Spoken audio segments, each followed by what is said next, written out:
ये सच में एक डरावना देश था। पूरा देश एक बड़े कॉलेजियम की तरह बना हुआ था। वहां का निकला राजा रोज रोज खून खराबे वाले खेल करवाता था, बस अपनी घिनौनी ख्वाहिशें पूरी करने के लिए। हर फाइट का विनर एक नया कानून बना सकता था, चाहे कितना भी बेवकूफी भरा रूल क्यों ना हो, और लोगों को मानना ही पड़ता था। एक दिन ट्रैवलर किनो वहां आ गई। सोल्जर्स ने उसे जबरदस्ती लड़ाई में उतार दिया। बोले अगर मना किया तो यहीं मार डालेंगे। एक सोल्जर तो घमंड से ये तक बोल रहा था कि अभी कुछ टाइम पहले एक हस्बैंड वाइफ को धोखे से अंदर बुलाया, फिर दोनों को आपस में मरने तक लड़वाया, और पति ने अपनी पत्नी को बेरहमी से मार डाला। किनो पहले उन दोनों से अपनी यात्रा में मिली थी। ये सुनकर उसका खून खौल गया। उसने लड़ाई के लिए हाँ कर दी। ये एक 1-on-1 एलिमिनेशन टूर्नामेंट था। किसी भी हथियार की इजाजत थी। अगर ऑडियंस भी मर जाए तो भी कोई टेंशन वाली बात नहीं, और सरेंडर करना हो तो ओपोनेंट की इजाजत से ही करना पड़ता था। किनो का पहला मैच एक मस्कुलर आदमी से हुआ। उसने सीधा बोला सरेंडर कर दो। आदमी हंस पड़ा और अटैक कर दिया, लेकिन अगले ही पल किनो की एक्सपर्ट शूटिंग देखकर उसके रोंगटे खड़े हो गए। वो डर के मारे तुरंत सरेंडर कर गया। अगले राउंड्स में भी किनो जीतती गई, लेकिन उसने किसी को नहीं मारा, बस अपनी शार्प शूटिंग से अपोनेंट्स को सरेंडर करने पर मजबूर करती रही। इस दौरान उसे पता चला कि यह देश ऐसा क्यों बना। पहले का राजा बहुत समझदार था। उसने अपने बेटे को सख्त डिसिप्लिन में पाला था, लेकिन बेटा उस पाबंदी से नफरत करता था। सालों की दबाई हुई नफरत एक दिन फट पड़ी। उसने अपने ही पिता को मार डाला, और जो जो उसके खिलाफ था सबको खत्म कर दिया। आखिरकार वो राजा बन गया। उसकी क्वीन अपने पति की हरकतें बर्दाश्त न कर पाई और उसने अपनी जान दे दी। फिर उसने अपने बेटे को भी देश से निकाल दिया, और तब से उसने ये खूनी टूर्नामेंट शुरू कर दिया। पहले लोग डरे हुए थे, लेकिन धीरे धीरे उन्हें भी मजा आने लगा। हर तरफ के अपराधी और बदमाश यहां आने लगे, और पूरा देश एक अड्डा बन गया गुनहगारों का। यह सब जानकर किनो ने एक प्लान बनाया। अगला दिन फाइनल मैच था। किनो का सामना एक तलवारबाज शिजू से होने वाला था। लड़ाई शुरू होते ही शिजू ने उसे समझाया सरेंडर कर दो, लेकिन किनो को जीतना था। उसने सोचा जिस तरह से पहले ओपोनेंट्स को सरेंडर करवाया वैसे ही कर लेगी, पर उसने नहीं सोचा था कि शिजू की तलवारबाजी इतनी जबरदस्त होगी। वो उसकी हर गोली तलवार से डिफ्लेक्ट कर देता था। एक पल में ही उसने किनो की बंदूक गिरा दी, लेकिन किनो तैयार थी। उसने अपनी बाहों में आयरन प्लेट्स बांध रखी थी। उनसे उसने शिजू का वार रोक दिया। फिर से शिजू ने प्यार से बोला सरेंडर कर दो, पर किनो ने साफ मना कर दिया। शिजू ने दोबारा अटैक किया, पर किनो के पास एक और छुपी हुई गन थी, और फिर शिजू के पास कोई ऑप्शन नहीं था। उसने सरेंडर कर दिया। ऑडियंस पागल हो गई। सब चिल्लाने लगे कि शिजू को मार दो और खून दिखाओ। किनो ने बंदूक उठाई और शिजू की तरफ तान दी। सबको लगा वो उसे गोली मार देगी, लेकिन असली शिकार तो था राजा जो उसके पीछे बैठा था। पूरा स्टेडियम चुप हो गया। किनो ने दोनों हाथ ऊपर उठाए और जोर से बोली मैं विनर हूं, और उसने अपना रूल अनाउंस किया। अब से इस देश का हर एक आदमी एक दूसरे से लड़ाई करेगा, और जो भी आखिरी तक जीतेगा वही नया राजा बनेगा। उसकी बात सुनते ही पूरा स्टेडियम पागल हो गया। हर आदमी एक दूसरे को काटने लगा। यह देश वैसे भी बुरा था, और अब जब कुर्सी हथियाने का चांस मिला तो सबका दिमाग फिर गया। किनो की नजर में राजा भी दोषी था, और ये लोग भी, सब के सब पाप में डूबे हुए थे। चुपचाप किनो वहां से निकल गई। रास्ते में उसे शिजू मिला। उसने धन्यवाद दिया। दरअसल शिजू वही प्रिंस था, उस देश का असली वारिस। उसका प्लान था टूर्नामेंट जीतकर अवार्ड सेरेमनी में अपने बाप को खत्म करने का, लेकिन किनो ने पहले ही सब खत्म कर दिया। फिर भी शिजू को लगा कि उसकी मां के लिए इंसाफ हो गया, और अब वो भी किनो की तरह दुनिया घूमना चाहता था। दोनों अलग हो गए। किनो एक लेक साइड पर आई। देश तो बर्बाद हो गया था, अब कोई मासूम यात्री नहीं मरेगा, लेकिन किनो के दिल में खुशी नहीं थी। उसने इंसानों के दिल का असली अंधेरा देख लिया था। एक आदमी जिसने अपनी लवर को अपने हाथों से मार दिया, फिर भी वो हर दिन सोल्जर्स के पास जाता और पूछता उसका कोई पता चला। सोल्जर्स सब जानते थे कि वही उसकी जान लेने वाला था, पर फिर भी झूठ बोलते। तेरी गर्लफ्रेंड एक दिन लौट के जरूर आएगी। पूरा देश मिलकर उसके लिए यह मीठा झूठ जिंदा रखता था, जब तक किनो नहीं आई और असली सच समझ नहीं लिया। हमेशा की तरह वो आदमी किनो के पास आया। बोला मेरी लवर दिखी क्या? किनो के पास जवाब नहीं था।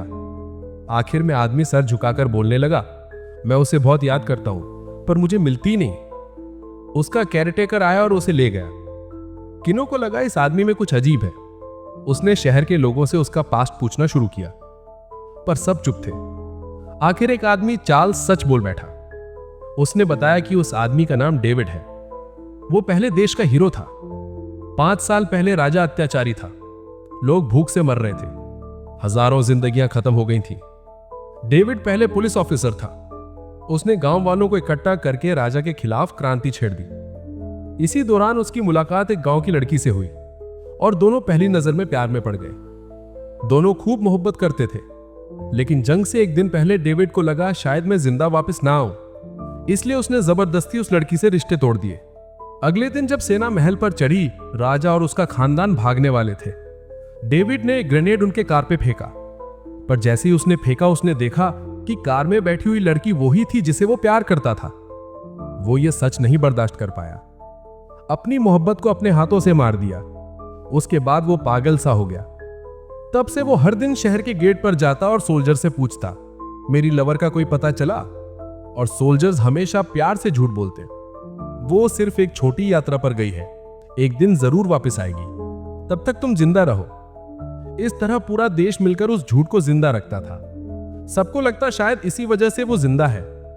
5 साल हो गए। बारिश हो या धूप, डेविड रोज गेट पर वेट करता। ये सब सुनकर किनो के जहन में एक और सवाल आया। वो केयरटेकर कौन है जो हमेशा डेविड के साथ रहता है? चार्ल्स ने बताया कि उस लड़की का नाम एवेलिन है। वो भी एक ट्रैवलर थी। 3 साल पहले गेट पर बेहाल गिर पड़ी और जनरल ने उसे बचाया और कहा, हमारे हीरो का ख्याल रखना। तब से एवेलिन ने अपना सब कुछ भूलकर डेविड की सेवा में लग गई। वो उसका ख्याल रखती थी, पर डेविड का दिमाग अभी भी टूटा हुआ था। इसलिए सब लोग उससे झूठ बोलते रहे। शायद यही झूठ उसकी जिंदगी का एक ही सहारा था। इतना सच जानने के बाद किनो ने देश छोड़ने का फैसला किया। रास्ते में किनो की मुलाकात एवेलिन से हो गई। उसका कैरेज कीचड़ में फंस गया था। किनो ने तुरंत धक्का लगाकर उसे निकाल दिया। एवेलिन ने उसे चाय पे बुलाया और कहा, मैं तुझे एक कहानी सुनाती हूं। घर पहुंचते ही एवेलिन ने डेविड को बाहर भेज दिया। फिर उसने सच बताया। डेविड का पास्ट वैसा नहीं था जैसा लोग बता रहे थे। 5 साल पहले ही प्रिंसेस को बगावत की खबर मिल गई थी।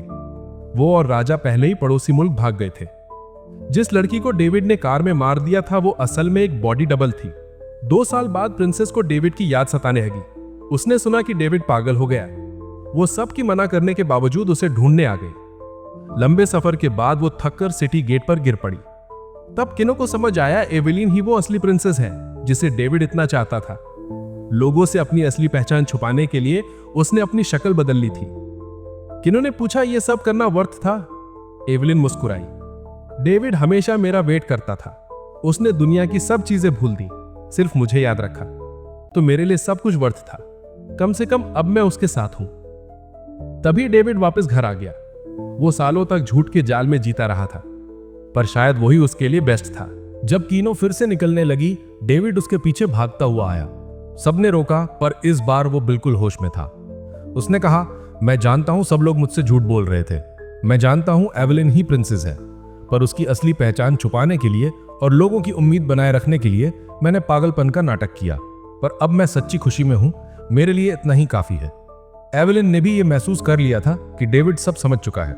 इसीलिए जब वो कीनो के पीछे भागा तो एवेलिन ने उसे रोका नहीं, बस मुस्कुराई और मुड़कर कहा, चलो लंच में क्या बनाए। उनका प्यार था उसका पागल बनकर हर दिन वेट करना और उसका चुपचाप अपनी पहचान छुपाकर साथ रहना। एक बनावटी झूठ के अंदर भी असली मोहब्बत छुपी थी। यह सब खत्म होते ही कीनो एक नए देश पहुंचा। यह देश बिल्कुल वायरल इन्फेक्शन से फ्री था। पूरा शहर एक बड़े ग्लास डोम से ढका हुआ था। हफ्ते में 3 बार सब कुछ डिसइंफेक्ट और स्टेरलाइज होता था। यहां तक कि मोटरसाइकिल्स के एग्जॉस्ट में भी प्यूरिफिकेशन सिस्टम था। लेकिन अजीब बात यह थी कि यहाँ के बच्चे अक्सर अजीब बीमारियों में पड़ जाते थे। जब कीनो यहाँ आई तो उसने नोटिस किया पूरे शहर में डिसइंफेक्टेंट की तेज स्मेल छाई हुई थी। सफाई का स्टैंडर्ड उसने कहीं नहीं देखा था जो यहाँ था। शाम होते ही कीनो अपने होटल पहुंची। होटल ओनर ने उससे एक रिक्वेस्ट की। उसकी बेटी मिया बीमार थी। उसने कहा उससे अपनी जर्नीज की कहानियां सुना दो। यहाँ बहुत कम ट्रैवलर्स आते थे और जो आते थे वो भी अक्सर यहीं रुक जाते थे, आगे नहीं जाते। इसीलिए कीनो की कहानियां उनके लिए बाहर की दुनिया की एक झलक थी। कीनो ने मना नहीं किया। उसने अपने सफर की कुछ इंटरेस्टिंग बातें मिया को सुनाई। मिया बहुत खुश हो गई। जब दोनों अकेली थी, मिया ने धीरे से कीनो को अपनी बीमारी के बारे में बताया। उसने कहा, इस देश में हर बच्चे को मेरी जैसी बीमारी होने का चांस है। ना इसे रोका जा सकता है, ना इसका इलाज है। इसी वजह से हम सब डोम के अंदर शिफ्ट हो गए ताकि कोई नया वायरस अंदर ना आ सके। अपने सबसे अंधेरे दिनों में मियाँ की मुलाकात एक लड़के हैंक से हुई। उसने उसकी जिंदगी में थोड़ी रोशनी लाई। दोनों के दिल एक दूसरे से जुड़ गए। लेकिन एक दिन हैंक ने बोला, मैं दूर एक नई जगह जा रहा हूँ, मुझे पायनियर बनकर एक नई बस्ती बनानी है। उसने मियाँ से प्रॉमिस किया कि हर महीने एक लेटर लिखेगा। मियाँ ने कीनो से कहा, जब तुम यहाँ से जाओगी ये पेपर क्रेन उससे दे देना, ये मैंने उसके लिए बनाया है। कीनो ने मुस्कुराते हुए हाँ कर दिया। जब कीनो गंतव्य पर पहुंची तो उसे वहां एक फैक्ट्री मिली। हैंक ने जो एड्रेस दिया था वो गंदा और बेकार, मानो सालों से किसी ने उसे छुआ तक ना हो। तभी अचानक गश्त कर रहे सोल्जर्स वहां आ पहुंचे और कीनो से तुरंत वहां से जाने को कहा। ऐसा लग रहा था मानो वे कोई बड़ा सीक्रेट छिपा रहे हों। लेकिन जब कीनो ने कहा कि वो हैंक का दिया हुआ सामान पहुंचाने आई है तो सोल्जर्स ने उसे नहीं रोका, बल्कि उसे लेकर गए एक अंडरग्राउंड फैसिलिटी में।